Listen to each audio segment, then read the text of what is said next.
O meu forte abraço, em nome de Cristo, a todos os nossos queridos familiares, irmãos e amigos que estão conectados nesta manhã de sábado.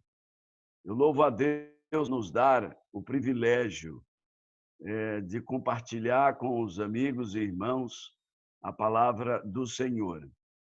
Numa breve recapitulação, estamos finalizando nossa semana de reflexões, não? Começamos na sexta-feira retrasada, dia 1º de maio, falando sobre o Espírito Santo como base para nossa firmeza diante do que já estudamos e o que vamos estudar ainda. Falamos da graça de Cristo como a base principal, salvos pela graça de Cristo, e dissemos naquele momento dessa palestra, sábado passado, que nenhum ímpio vai se perder por causa de seus pecados. Eles se perderão porque rejeitaram a graça de Cristo. Então, a graça de Cristo, ela aceita no coração de aniquilar qualquer pecado. Nós falamos também sobre as profecias para o tempo do fim. Depois, com essa luz das profecias, nós ali os enganos de Satanás, a identificação do selo de Deus e a marca da besta.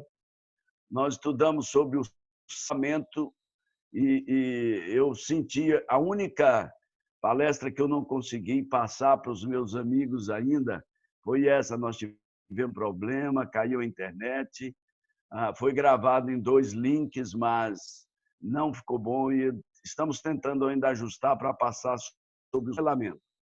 Estudamos sobre o que falta para Jesus voltar. Ontem à noite, o que é necessário para ser salvo. E hoje nós vamos concluir esta semana. E iniciar agora uma nova caminhada pessoal de pesquisas individuais. Porque aqui apenas foi uma motivação, uma abertura da estrada para nós aprofundarmos nossos conhecimentos e nossa comunhão com o Espírito Santo e com Jesus. Hoje, então, nós vamos abordar o tema a bendita esperança e o livramento dos justos. Para isto, nós vamos ler Daniel capítulo 12, verso 1. Diz assim: naquele tempo se levantará Miguel, o grande príncipe, o defensor dos filhos do povo de Deus, e haverá tempo de angústia, qual nunca houve desde que houve nação, até aquele tempo.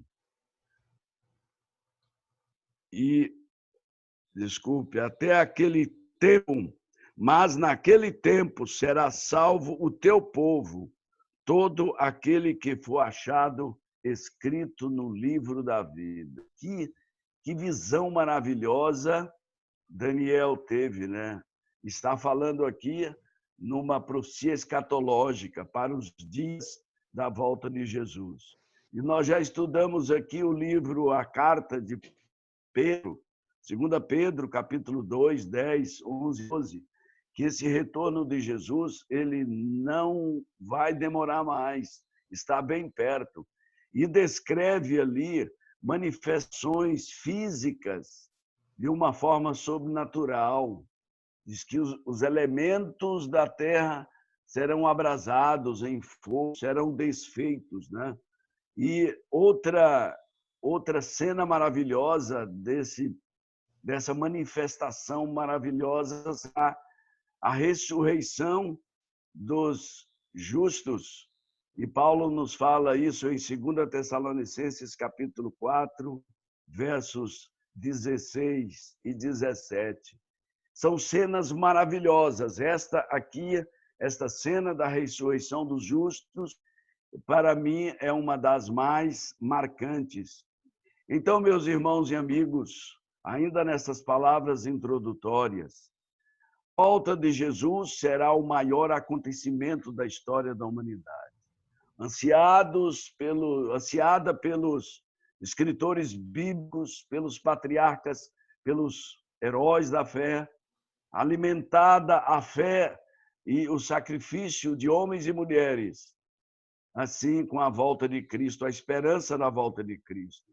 Mas por que a volta de Cristo é o maior acontecimento? Porque a volta de Jesus me fala do fim do grande conflito cósmico entre o bem e o mal. A volta de Jesus me fala da libertação, do livramento dos problemas consequentes do pecado, doenças, enfermidades, epidemias, guerras, enfim, a morte. A volta de Jesus, então, ela é a bendita esperança em nosso coração. E a ciência da área da psicologia diz que se o homem não tivesse capacidade de sonhar com amanhã, com dias melhores, ele morreria imediatamente. Então, essa esperança de que amanhã vai haver um livramento, esta esperança de que essa epidemia vai passar, e se ela não passar, Jesus vai voltar e ela vai passar de qualquer maneira, independentemente de Organização Mundial de Saúde, de grandes médicos que estão aí à frente do Ministério da Saúde, grandes profissionais de saúde que estão como guerreiros, como heróis e heroínas na linha de frente, sacrificando suas vidas, suas famílias em prol da vida e da saúde do próximo. Então, a volta de Jesus nos fala desses valores maravilhosos, valores eternos. Agora eu coloco ainda aqui quais as condições para Jesus voltar. Eu resumo entre tantas duas condições. Primeiro, o amadurecimento do fruto do pecado. São Mateus, Jesus diz assim como foi nos dias de Noé, e ali descreve, não? Assim será por ocasião da vinda do Filho do Homem. O pecado precisa amadurecer no máximo para que o universo entenda que ele não compensa mais. Então, eu pergunto neste momento, na sua mente, como está o pecado? Será que ele está maduro, de vez ou verde? Na minha visão, ao ver as cias e o que está acontecendo no planeta, amigos e irmãos, para mim o pecado ele já apodreceu, ele nem maduro mais está. Eu não sei o que o diabo vai inventar mais para apresentar a sua verdadeira face. Mas há uma outra condição para que Jesus volte, e nós falamos sobre ela ontem. É o amadurecimento do fruto do bem. Ou seja, o caráter de Cristo reproduzido em nossa vida. Eu vou mostrar apenas hoje 3 slides e nós vamos estar face a face com vocês. O primeiro slide é que eu quero convidá-lo a olhar para o passado, a olhar para o passado. O que você vê a olhar para a sua vida no passado? O que você vê? Muitos, às vezes, veem só desgraça, miséria, traições, doenças, mortes. Mas eu quero convidá-lo rapidamente a olhar, dar uma olhadinha lá atrás, há 2000 anos atrás, a concretização de nossa bendita esperança, quando o Senhor e Salvador Jesus Cristo foi morto na cruz do Calvário. E com esta visão, a partir do Calvário, vamos avançar para a vitória, e já vitoriosos no presente. Eu convido você, então, a olhar para o presente. O que você vê? Epidemias, desempregos, a olhar para dentro de você mesmo, ver seus pecados, problemas. Mas eu gostaria de propor a você entrar no santuário de Deus, olhar para o que está acontecendo no santuário. Asaf, ao escrever o Salmo 73, ele menciona isso aqui, porque na sua visão ele estava olhando para o mundo ao seu redor e olhando para suas mazelas, suas desgraças, problemas que ele enfrentava. E ele argumentou com Deus. Ele disse: Senhor, não é justo. Eu estou te servindo. Leia o Salmo 73 depois. Eu estou sendo fiel ao Senhor. E ímpios estão prosperando, estão saudáveis. Não é justo isto. Mas ele então disse: até que eu entrei no santuário de Deus. E ali eu pude ver o fim dos ímpios e o meu destino glorioso em Cristo Jesus. Então, quando a doutrina do santuário, ela é essencial, primordial para os momentos que nós estamos vivendo. Então, a minha sugestão é que você, hoje, ao sair daqui, perturbe o seu pastor, o seu ancião, busque os livros, a internet está aí, estude sobre a doutrina do santuário, porque ela traz um resumo do plano salvífico de Deus. Quando você entra no pátio do santuário, você encontra ali o altar de sacrifício e a pia de batismo. A pia de purificação da água, da purificação, que representa para nós hoje. Você entra no santuário espiritual de Cristo no pátio, você encontra o Monte Calvário, o Cordeiro de Deus morto na cruz do Calvário, Jesus Cristo. E você então passa pelo batismo. Marcos diz: aquele que crê e for batizado será salvo. É a pia, a água que está ali. Então, no momento que eu aceito a Cristo, pela fé, morto na cruz do Calvário, e sou batizado, eu sou liberto da culpa do pecado. Eu estarei sob o sangue do Cordeiro. O diabo não pode mais mexer comigo, com minha estrutura. Você, então, adentra ao lugar santo do santuário. Você encontra a mesa com os pães, o altar de incenso e o candelabro. O que quer dizer espiritualmente para a gente isso hoje?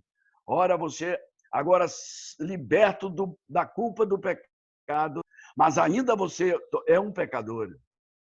Você, então, estuda a sua Bíblia, representado pelos pães ali, o próprio Jesus anda com ele. Você ora incessantemente. Você deixa-se guiar pelo Espírito Santo.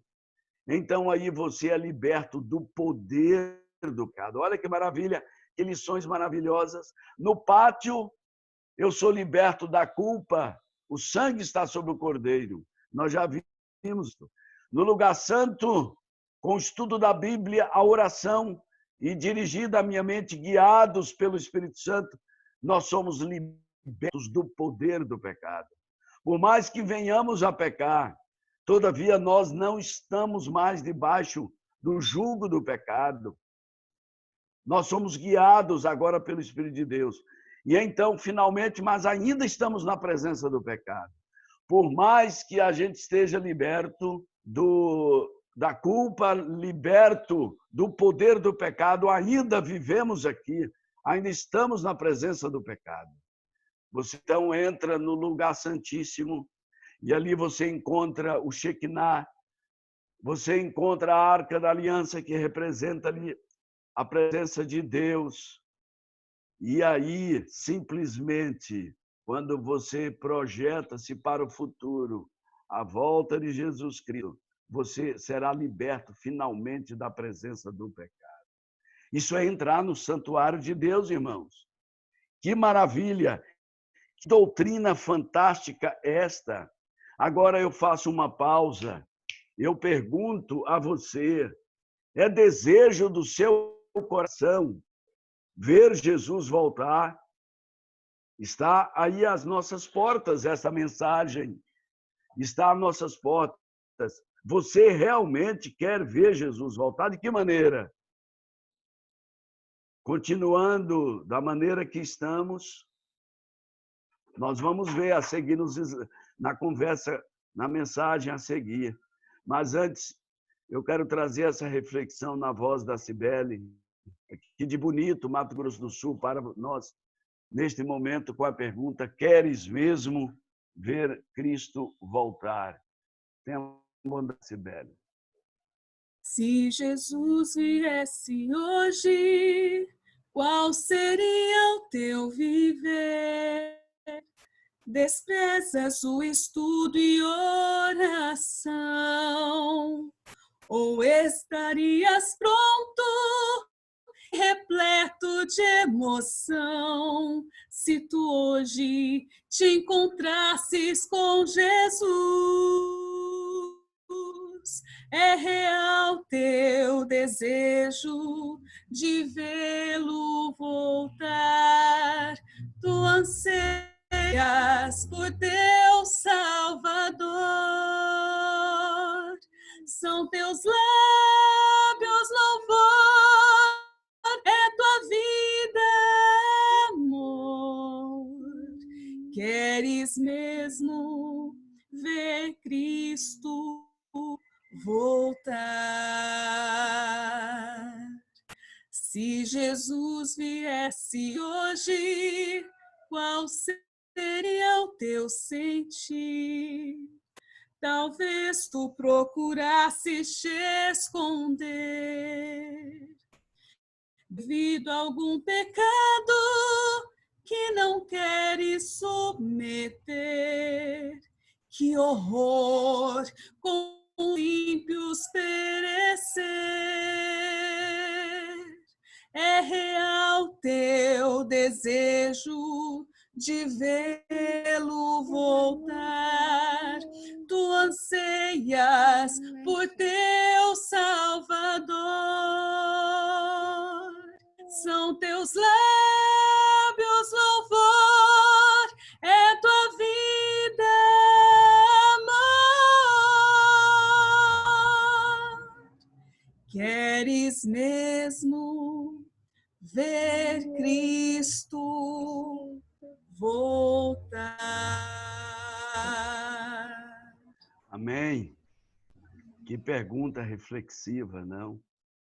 O que estou eu fazendo na minha vida para concretizar esse desejo, esse anseio? Eu me lembro que em 1984, me lembro com saudade, eu preguei um sermão na igreja do Iaê, ali no Capão Redondo. E a Zilda Azevedo, a irmã Zilda Azevedo, e o Elias, o Frade sorriu agora porque eram amigos, né, Eufrásio? A Zilda e o irmão Elias cantaram essa música no final do sermão. E ainda bem que eles cantaram no final, porque senão eu não conseguiria mais pregar de tanta emoção. A irmã Zilda Azevedo já descansa no pó da terra há muitos anos. Eu me lembro que em 1994, 10 anos depois, eu estava num congresso na cidade de Itaituba, no Pará, congresso jovem. E a Eveline cantou essa música. E na metade da música, muitos jovens chorando foram à frente, respondendo ao apelo, antes mesmo de eu fazer. Na realidade, essa música expressa o desejo de todos aqueles que estarão redimidos nos céus, de ver o glorioso estar na presença do nosso Deus. Então, meus amigos, nós estudamos aí sobre o selamento, encerrando-se o selamento dos santos, dos redimidos, seus nomes escritos agora no livro da vida. 2 eventos simultâneos terão início: o fechamento da porta da graça, aquela declaração: quem for justo, continue, quem for ímpio, continue. Não vai haver mais intercessão. Os livros, eventos finais, capítulos 27 e 28, Grande Conflito, capítulo 40. Estudem isto, são referências. Aqui nós vamos apenas tocar em pontos bem superficiais, mas no período do fechamento da porta da graça, depois disso, toda lágrima derramada em prol dos justos, em prol do ser humano, melhor digo, cessará, nenhuma lágrima mais, nenhuma oração mais intercessora vai existir. O que está feito, está feito, não? Entrará no processo da sacudidura. Que experiência tremenda! já estamos, desculpe, vivendo a sacudidura, mas entraremos no processo da angústia de Jacó, fechamento da porta da graça. Entrarão ali as pragas. Apocalipse capítulo 15, o capítulo 16, nos apresentam ali as pragas na sua ordem, úlceras, imagine, tumores. O verso 2 do capítulo 16 de Apocalipse. O mar se tornará em sangue, verso 3 do capítulo 16. Os rios e as suas fontes também se tornarão em sangue, suas águas. O verso 4. O sol ele vai aquecer muitas vezes. Nós já vamos voltar a falar um pouco sobre cada uma dessas. O trono da besta receberá o quê? Um golpe mortal. Entrará um processo de trevas. O rio Eufrates. Aí diz o verso 12, o verso 13, que 3 espíritos imundos sairão da boca do dragão. O espiritismo, o protestantismo apostatado e o poder romano. E esses 3 espíritos imundos, satânicos, eles reunirão os habitantes da terra para a última grande peleja, o Armagedon. É a luta final entre Cristo e Satanás, entre o bem e o mal. Imagine vocês, diante de tudo isto, estarão os filhos de Deus, estaremos nós, por que não? Se estivermos vivos, no meio de toda esta confusão cósmica, não? Então, o 7º anjo derramará a 7ª taça no ar e ouvirá o brado: feito está. Feito está.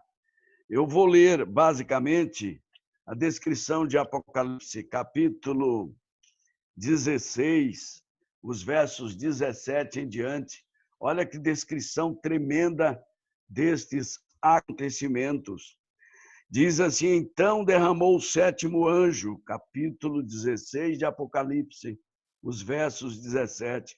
Então derramou o 7º anjo a sua taça pelo ar, e saiu grande voz do santuário, do lado do trono, dizendo: feito está.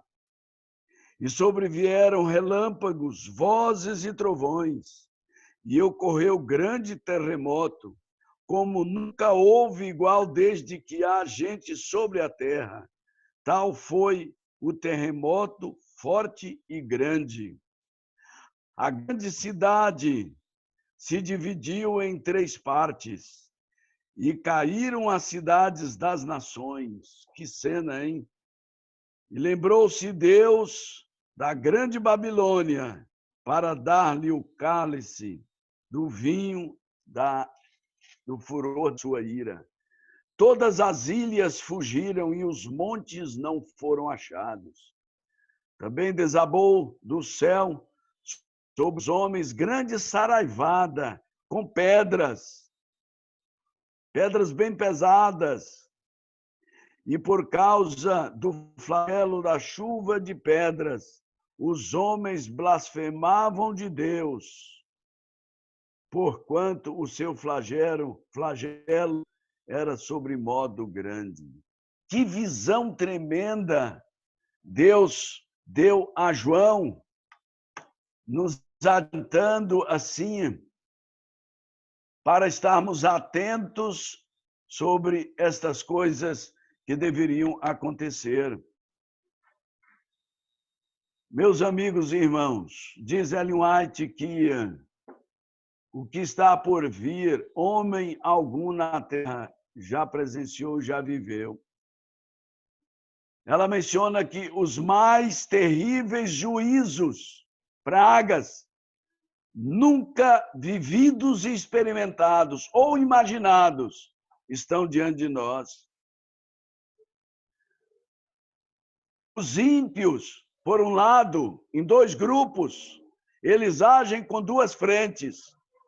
um grupo amaldiçoando a Deus e o outro grupo lançando-se contra o remanescente de Deus. Imaginem, irmãos, hoje ainda os 4 anjos estão segurando os 4 ventos, porque senão seríamos destruídos, mas naquele momento os anjos terão ordem para voltar e os ventos soprarão com toda força.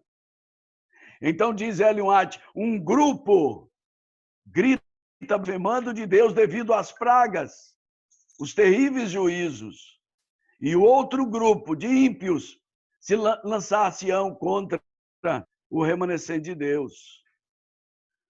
Diz a serva do Senhor, a última lágrima pelos perdidos será derramada. Que cena tremenda, hein? Essa madrugada eu acordei, estava revisando, estudando esses capítulos mais uma vez, depois de tantas vezes. Meu coração ficou pesaroso ao pensar que a última lágrima vai ser derramada. Que cena, não? Diz Ellen White que a última oração será erguida, a última oração em prol da raça impenitente. Pragas, as pragas vão fazer o quê nos ímpios? Vão enfurecer os ímpios, diz Ellen White. Eu estou dando aqui apenas resumos de parágrafos. As pragas vão criar uma revolta muito grande nos ímpios. Imagine sua casa, está caindo água potável, e na casa do ímpio está caindo sangue, lama, fétida. Os cristãos vão ficar tranquilos, vão ficar em Cristo, mas que serão produtos da ira satânica. Satanás põe neles, na mente dos seus súditos, através dos demônios, de que o que eles estão padecendo é por causa desse povinho remanescente. Eles que não quiseram se unir. Vai ser propagado no universo inteiro, a partir do poder religioso romano, que devemos todos unir num só dia. O ponto vai ser o dia, diz Ellen White, o de guarda. Porque, como vimos ontem, o sábado identifica Deus como soberano e o objetivo de Satanás ainda é tirar Deus do trono. E ali será colocada na mente do ser humano, pelo poder religioso, que todos temos que estar unidos para cessarem essas pragas, esses terríveis flagelos. E Satanás, diz Ellen White no Eventos Finais, página 211, colocará na mente dos seus súditos que eles estão sofrendo por causa deste povo. Eu vi numa reportagem no jornal essa semana, se eu não me engano, foi em Salvador, que uma passageira de um ônibus coletivo urbano, ela tirou a máscara. E no momento que ela tirou a máscara, os outros passageiros se arremessaram contra ela, chutando, batendo, machucando aquela mulher e jogando-a para fora do ônibus. Imagine você e eu quando nós estivermos em meio a essas pragas e os ímpios sofrendo, e eles acharem que estão sofrendo por nossa causa. O que vai acontecer? Pena nenhuma poderá descrever. Haverá, então, o decreto de morte para aqueles que não se unirem. As forças do mal vão arregimentar as assembleias legislativas. Leis serão promulgadas. Iniciar-se-á o tempo de angústia de Jacó. Primeiros escritos, página 36, 37. O que é a angústia de Jacó? Estude a história de Jacó. Jacó, ele pecou contra Deus, pecou contra seu pai, pecou contra seu irmão, mentiu para o pai. Ele permitiu que a mãe dele o ajudasse nesse engodo. E ele teve que fugir. Mas arrependido, abençoado por Deus, mesmo depois de fazer essas coisas, ele estava voltando para a casa de seu pai. E antes de chegar ali, sabia que Saul realmente, ou melhor, Saul não, Esaú não iria aceitá-lo. E ele entrou num processo de angústia espiritual. E ele lutou com o anjo do Senhor a noite toda. Ele sabia que se Deus não perdoasse, ele teria problemas maiores. E ele clamou: Senhor, para o anjo, eu não vou te deixar enquanto não me abençoar. Ellen White descreve aqui essa angústia de Jacó como uma varredura na mente dos santos. A mente vai buscar algum pecado não perdoado. Porque se tiver uma nódoa no caráter, diz Ellen White, um pecado confessado. Leia lá nas fontes que eu apresentei. Se não tiver um pecado, se tiver um pecado não confessado, essa pessoa não vai suportar a pressão mental e ela vai passar para o lado do inimigo. Então, nós estamos vivendo, irmãos, esse tempo de graça, onde devemos fazer essa contrição de alma, uma revisão de nossa vida, buscar o perdão de Deus, buscar o perdão no próximo, e assim nós estaremos seguros em meio a tudo isto. A justiça de Deus é plenamente reivindicada. Porque aqui está a base da acusação de Satanás. Deus é injusto. Mas a própria misericórdia de Deus em dar tempo a Satanás, aos anjos maus, aos seres humanos. Isso prova a justiça amorosa de Deus, que ela é amor, mas também é justiça, é punição, é juízo. Por muitos anos na minha vida, eu acreditava que a minha salvação era o ponto principal da minha vida. Eu estava cursando o terceiro ano de teologia, 1978, quando eu me deparei de uma citação no livro O Grande Conflito. Me foge agora a página, mas Ellen White diz assim: mais importante do que a nossa salvação é mostrar ao mundo que as acusações de Satanás contra o caráter de Deus são falsas. E aquilo deu uma reviravolta na minha compreensão de salvação. Então, quando eu for movido a obedecer a Deus, a sacrificar-me, a carregar a minha cruz, por amor a Jesus, para vindicar o caráter de Deus através da minha vida, aí sim eu serei salvo. Então, a minha salvação é uma consequência direta da vindicação do caráter de Deus pelos atos de minha vida. Isto só será possível mediante a graça de Cristo e o poder do Santo Espírito. Ainda nos fala que o sol vai aquecer, muitas vezes.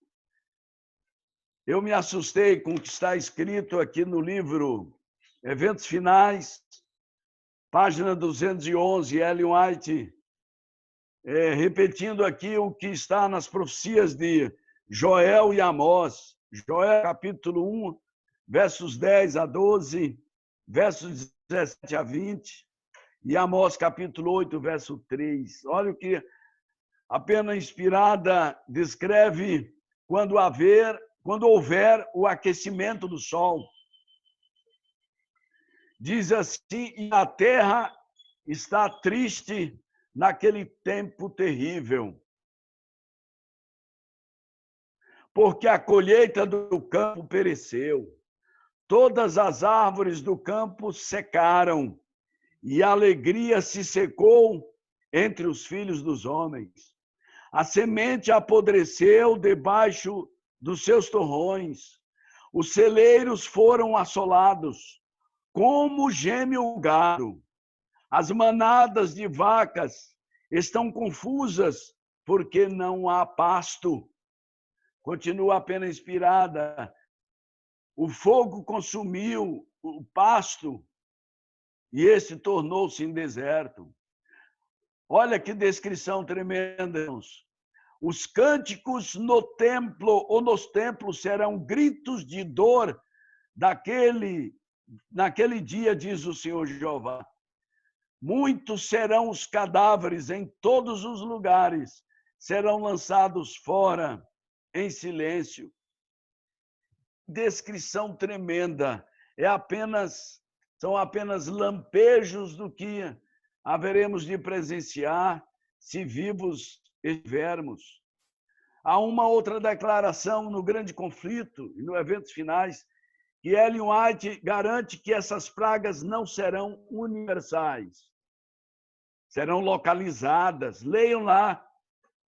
E ela explica porque, se forem universais, todos os habitantes da Terra seriam dizimados. Imagine a violência dessas pragas, a mortalidade dessas pragas. Regiões serão eliminadas, cidades serão destruídas plenamente. Em julho do ano passado, levamos nossos 2 netinhos a São Paulo. Aí em São Paulo, Leia e Eufrase e Sônia. Estávamos ali atravessando o viaduto do Chá, mostrando para eles São Paulo, a grandeza de São Paulo, aqueles altos edifícios. E eu comecei a conversar com eles. Eu disse, quando Jesus estiver para voltar, imagine vocês. Olhem vocês quantos postos de gasolina tem por aí. Esses edifícios aqui, ninguém tem bujão de gás, é tudo gás encanado. Olha esses trens aí, as linhas, a material combustível inflamável por baixo de toda São Paulo. Quando Jesus estiver voltando, isso começar a pegar fogo. Edifícios ruírem. E o Gabrielzinho disse assim, vamos logo para o hotel, porque eu estou com medo. Na realidade, meus queridos irmãos, podemos ter um vislumbre do cataclisma que a Terra será envolvida. Então, essas pragas, elas não serão universais. Não sabemos onde elas vão cair. Mas aonde elas acontecerem, serão dizimados todos. Os mais terríveis flagelos vão atacar aqueles seres mortais. As trevas envolverão os seres humanos. E neste momento de maior treva, maior escuridade, diz Ellen White, aparece no céu o sinal da aliança, o arco-íris, usado por seres humanos hoje para defender ideologias satânicas, contrárias à Bíblia. Agora o arco, diz Ellen White, mais brilhante do que nunca, aparece no céu. E os filhos de Deus, selados, olharão para ele com regozijo e com alegria. O nosso Deus está voltando, cumprindo suas promessas. Multidões iradas, revoltadas, agora não tem mais palavras, silenciam, diz Ellen White. Contemplam assustados o símbolo da aliança de Deus. E descreve ela, irmãos, que é à meia-noite que o sol vai aparecer. Imagine, no momento de maior treva, o sol aparece no seu mais intenso brilho. Ímpios contemplam com terror e espanto. Outra cena maravilhosa, diz Ellen White, a lei de Deus aparece no céu, em forma das tábuas da lei. Uma mão, então, vem e abre as tábuas, e ali está o decálogo de Deus, circundado com uma pena de fogo. Que cena tremenda! Tudo descrito numa visão que Ellen White teve. A lei de Deus agora, as tábuas da lei de Deus aparecem no céu. Os cristãos verão o sinal da aliança de Deus, o arco-íris. Os ímpios também verão. Todos verão a as tábuas da lei de Deus, dos preceitos de Deus. E a mão, então, vem e abre essas tábuas. E ali o decálogo e o quarto mandamento está circundado por uma pena de fogo. Os perdidos condenam seus líderes religiosos. Os perdidos condenam eles se voltarão contra seus pastores que os enganaram. As espadas prontas para destruírem os remanescentes de Deus, elas se voltarão de repente contra seus pastores, contra seus líderes. Que terror! Que momento difícil, grande conflito, página 655. E então um brado ecoa por toda a terra, um grito de desespero. Eu estou perdido. Meus queridos amigos e irmãos, a reflexão desta manhã, ela nos traz em momentos tão solenes, tão assustadores que estamos vivendo, mas à luz de Cristo para haver uma revisão em nossa vida. Os filhos de Deus nas celas, nas montanhas, nas grutas. Eu posso imaginar, Cibele, quem sabe aí Bonito, né? A Gruta do Lago Azul. Quantas grutas em Bonito vão servir de esconderijo para os fiéis filhos de Deus. Anjos poderosos são enviados como grandes guerreiros para afugentar os exércitos do inimigo. Quando o grupo de cristãos, de remanescente, separados, ou às vezes em poucos, estiverem cercados, não haver mais saída, diz Ellen White aqui, que anjos se apresentarão como grandes guerreiros e destruirão ou afugentarão os inimigos. Alguns serão levados a repousar um pouco antes, diz a serva do Senhor. Alguns serão levados a descansar a sepultura, porque diz ela que Deus os guarda para protegê-los desses momentos, porque muitos, quem sabe, não suportariam e os guardará na sepultura. A fé será provada individualmente. Hoje nós estamos aqui em grupo, em família. A Igreja de Deus está aí, as mensagens do pastor Ayrton, as mensagens do pastor Ted Wilson. Quantos pregadores hoje estão se levantando em suas lives e proclamando as verdades de Deus? Mas naquele momento, diz Ellen White, a nossa fé será individual. Nós temos que sustentar a nossa fé. Não vamos poder mais apelar para um pastor. Não vai ter mais. O Espírito Santo não estará mais aí. Por mais que tenhamos os anjos como guerreiros nos defendendo, mas a nossa fé terá que ser sustentada com o nosso caráter. Quando devemos, então, agir agora e sair das cidades? É outra pergunta de Ellen White. Quando devemos agir e sair dos grandes centros? Interessante que a irmã White diz que aqueles que buscam esta resposta, aqueles que na comunhão com Deus indagam a Deus como, quando agir, diz que Deus enviará o seu Santo Espírito e os guiará. E os dirá, é hora. É hora de você vender seu apartamento. É hora de você vender sua fazenda.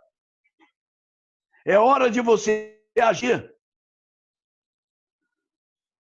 Alguns dias atrás eu disse à minha esposa e aos netos, está decidido vender isso aqui. É pouquinha coisa que temos, mas está decidido vender.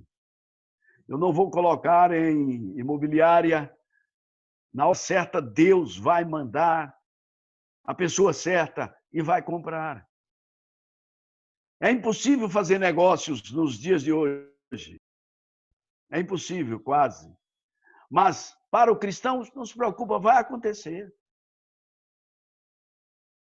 E esse recursozinho oriundo disso aqui é para saldar responsabilidades, é para, quem sabe, devolver algum dízimo atrasado. Já fiz meu acordo com Deus, de presentes, de bênçãos que Deus nos deu e, às vezes, eu dei, não dizimei.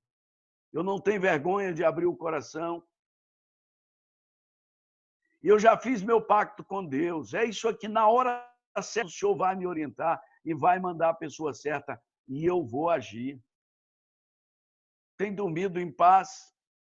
Então não se preocupe, irmão e amigo.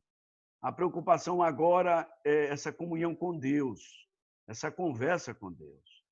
Porque será triste o quadro, diz Ellen White, da vida daqueles que guardaram seus bens materiais, suas fazendas, suas posses, e naquele momento eles vão querer doar, não tem mais condições. Eles entrarão em tremendo desespero. Leiam lá no Grande Conflito, no capítulo 40, e no Eventos Finais, capítulo 17, 18, 27, 28. Se relacione com Deus agora, e é Deus quem vai dizer, não é o pastor. Pode ser que Deus mande um pastor falar com você. Agora é tarde demais, alguns exclamarão. E os ímpios, diz Isaías, atirarão aos ratos e morcegos, seus ídolos e suas posses valiosas, porque não têm mais valor. Os justos não terão faltas ocultas, como falamos. Eles fizeram a varredura e tudo foi lançado ao pé da cruz de Cristo. Aquilo que eles não puderam mais rever, entregaram a Cristo. Mas aquilo que eles podiam agir e buscar o perdão do próximo e de Deus, assim foram levados pelo Espírito Santo. Eu recomendo também ler Isaías capítulo 33. Quem vai subsistir a esse dia? Quem vai suportar a ira de Deus? Pergunta o profeta Isaías. Aquele que anda em justiça, aquele que anda em misericórdia, aquele que procura fazer a vontade de Deus. E Deus vai prover os recursos elementares para a sobrevivência, o pão e a água. Uma pequena nuvem, então, aparece no céu. E os cristãos vão ter seus rostos brilhando, porque reconhecem que é Jesus que está voltando. Que cena maravilhosa! As sepulturas se abrem, descreve a pena inspirada. E dali saem nossos queridos. Saem nossos queridos. Os vivos em Cristo são transformados. 1 Coríntios, capítulo 15, versos 54, 55, diz: onde está, ó morte, a tua vitória? Onde está, ó morte, o teu aguilhão? O coração dos santos está nas mãos de Deus. E então Jesus volta triunfantemente. E diz Ellen White aqui, majestosamente, na pena inspirada, que os anjos aparecerão com suas coroas, coroas brilhando. E ela descreve Jesus individualmente, vai pegando coroa após coroa e colocando sobre a cabeça de cada um de seus filhos. Que cena maravilhosa! Dentro da nuvem, indo para o céu, isso é o que vai acontecer, a coroação. E aqui chama a atenção, há uma declaração, eu não localizei a fonte, mas eu sei que eu já li, Ellen White falando do poder de uma mãe na salvação de seus filhos. E ela diz que filhos tirarão suas coroas e apontarão para suas mães. dedicando essas coroas às suas mães. Então, queridas mães, façam o possível para ter as suas estrelas nas suas coroas, primeiro seus filhos, aqueles que estão sob sua responsabilidade.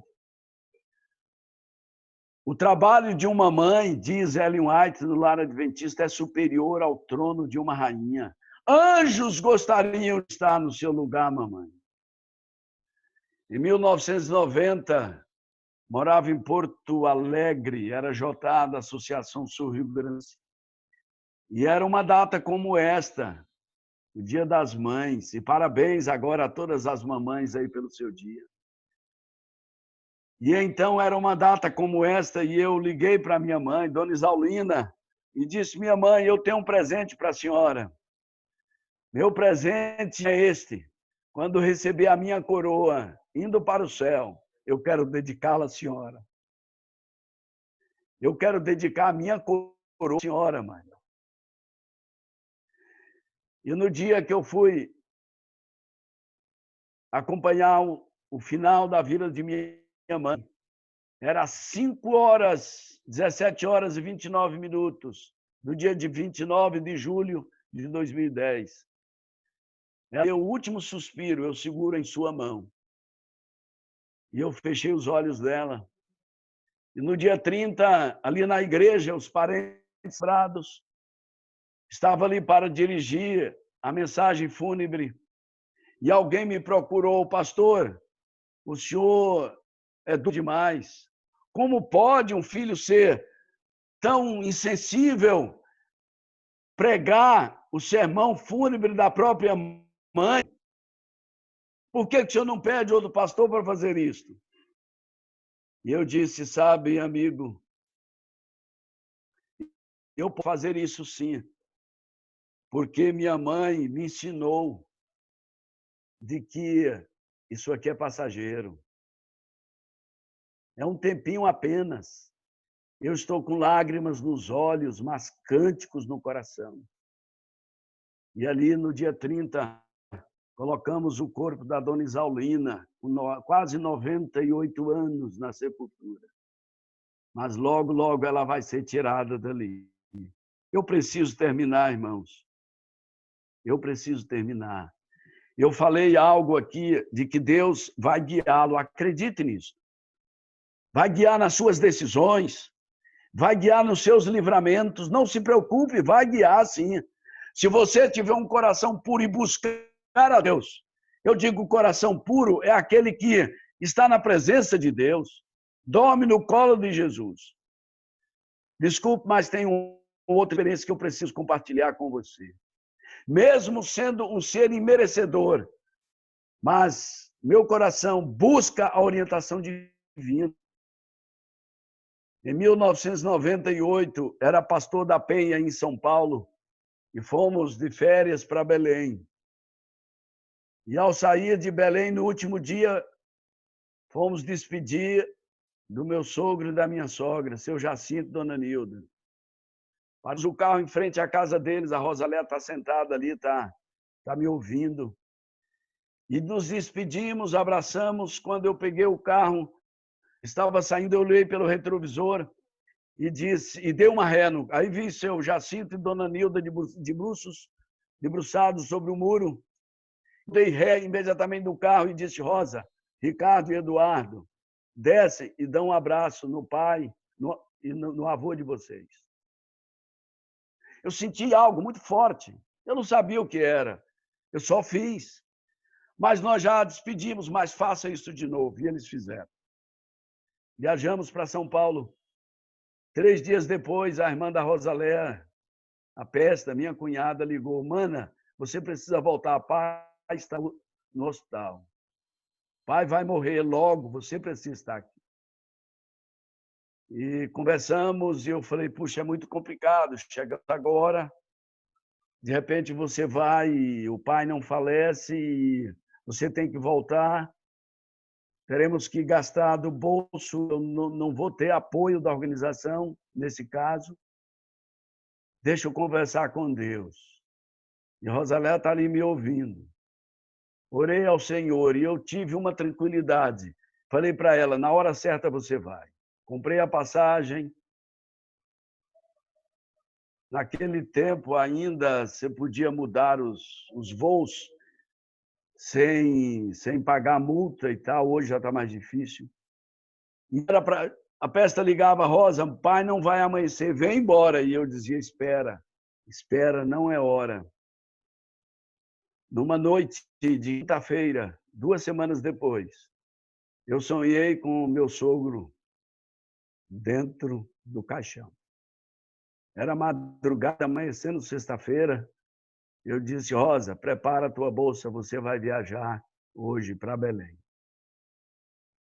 De madrugada, mesmo liguei para o aeroporto e a levei em Guarulhos, em Cumbica, e ela embarcou para Belém. Chegando à noite, em Belém, depois das conexões, no sábado de manhã, ela foi até o hospital onde estava seu Jacinto. Ficou uma parte da manhã com ele. Às 11h30, estava pregando na Igreja da Penha. O meu ancião Ricardo Pacanhela, chegou com um bilhetezinho, botou debaixo da minha Bíblia. Eu tirei e li, disse, seu sogro acabou de falecer. Chegou no momento a Rosaléa de acompanhar o falecimento do seu pai. Eu conto essa experiência, isso tem me dado forças, para que você entenda que quando o seu coração desejar Deus, se relacionar com Deus, Ele vai dizer o que você fazer. Não se preocupe, não se assuste, confie. O que nós temos que fazer hoje, irmãos, é estar perto de Jesus, colocar nossa vida nas mãos dele, pedir a ele a direção, e ele vai nos guiar, ele vai dizer o que fazer. Então, concluindo, Jesus aparecerá nos céus e nos levará. E nesse momento, há uma descrição maravilhosa da palavra de Deus. Diz assim, há um brado nos céus. Diz, 2 Adões vão se encontrar. Jesus e Adão, nosso primeiro pai. Eles vão se encontrar. E naquele momento, Adão se ajoelhará diante de Jesus, receberá a sua coroa, Jesus o levanta, abre as portas da cidade santa e ele contempla o seu antigo lar, guardado ali. Que emoção! Todos os santos entrarão coroados e Jesus diz, espere um pouco, e ele vai até a presença de Deus no seu trono e diz assim, Pai, aqui estão os que me deste. Eu quero agora eles estejam para sempre comigo. Irmãos, estamos encerrando essa semana de oração com esta mensagem. O desejo profundo do meu coração é que você se aproxime cada vez mais de Jesus. Não solte da mão dele. É um risco muito grande. Tome a sua decisão. O meu apelo é agora, tome a sua decisão e haja. Se há alguma coisa pendente na sua vida, por favor, corrija, porque não há mais tempo. Peça ajuda, clame pelo Espírito Santo. Se você é batizado, não espere um parente ou alguém chegar. Peça ao seu pastor para lhe batizar. Decida e haja, e Deus vai cuidar de você. Porque a nossa cidade está preparada, está voltando. Jerusalém. Jerusalém quer dizer Jerusalém. Jeru é o monte onde estava Jerusalém. Jeru quer dizer segurança. Salém, paz. Estaremos seguros e em paz. E para nunca mais vamos ter que passar por isso. Diz Naum, capítulo 1, verso 9, que a iniquidade não se levantará pela segunda vez. Todo o universo purificado, diz Ellen White, uma única palpitação de harmonioso júbilo vibra por toda vasta criação, daquele que é amor. Todos declaram: Deus é amor. E agora o universo purificado, estaremos para sempre com o nosso Salvador. Sibeli vai cantar essa música final, nós vamos orar. Nos fala dessa cidade santa, Jerusalém, que está voltando para ser a nossa cidade. Sibeli, bondade. Dormindo no meu leito, em sonho encantador, então eu vi Jerusalém e o templo do Senhor. Ouvi cantar crianças e em meio ao seu cantar rompeu a voz dos anjos do céu a proclamar, rompeu a voz dos anjos do céu a proclamar. Jerusalém,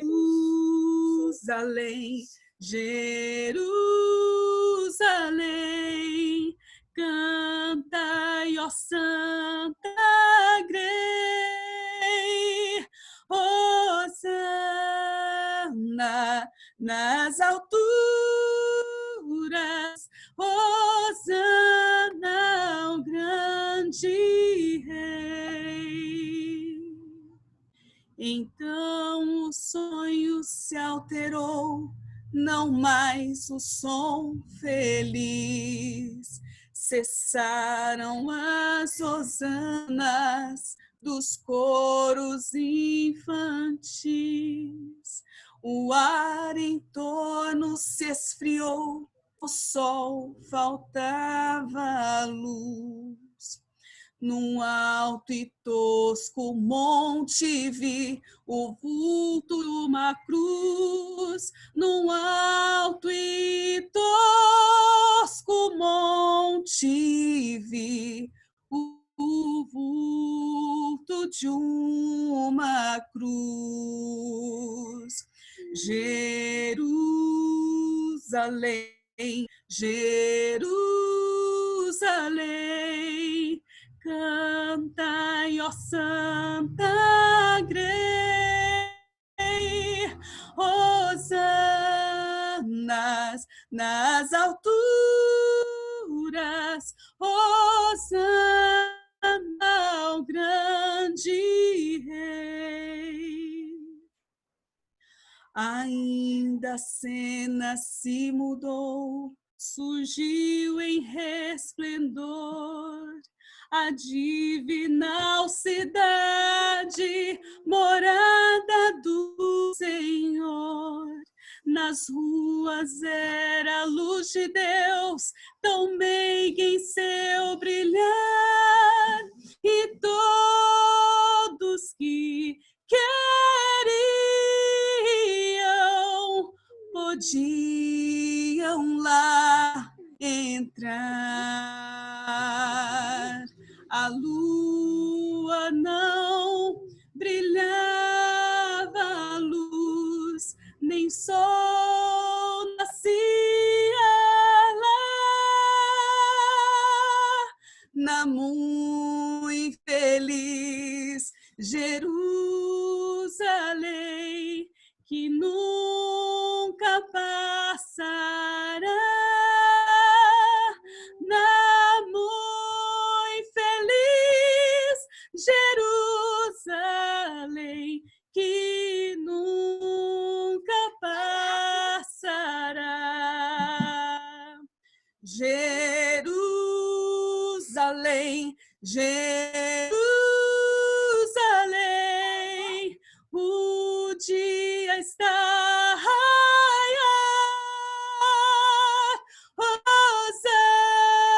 hosanas nas alturas, hosanas sem cessar,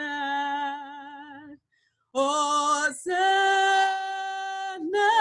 nas alturas,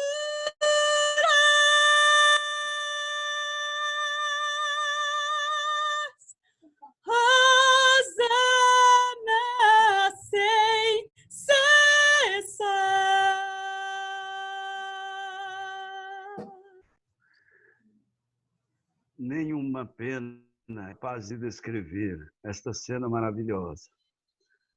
Nós vamos terminar com uma oração e eu vou pedir ao meu sobrinho Marcos para encerrar com esta oração. Marcos foi sempre um jovem, um líder de igreja fiel a Deus.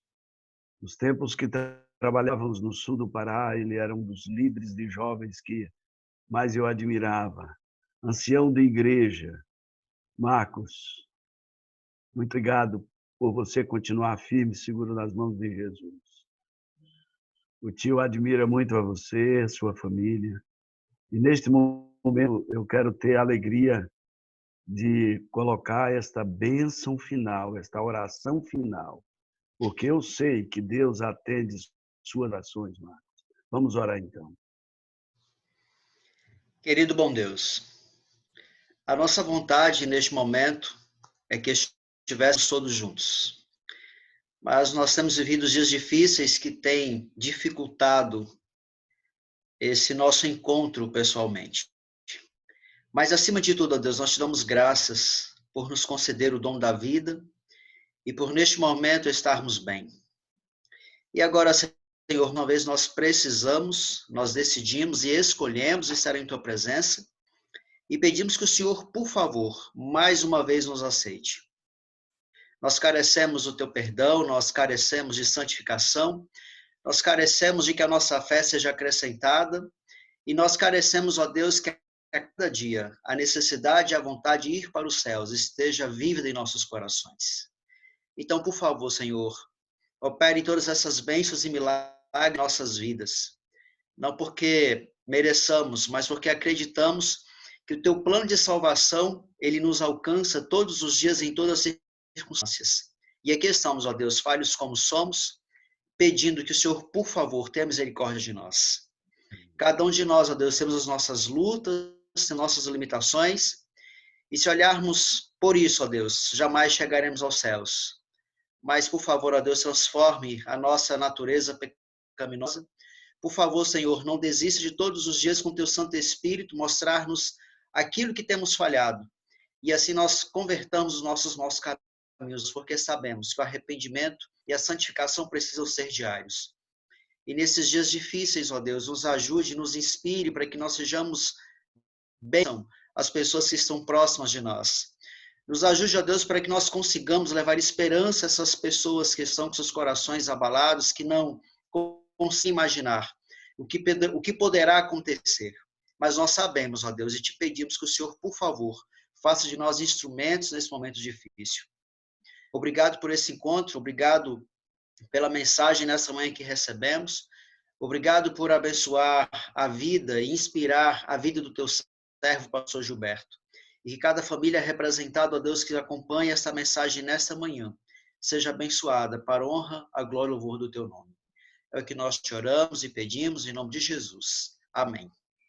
Amém. Meu forte abraço a todos. Estamos encerrando, então. Que Deus nos abençoe.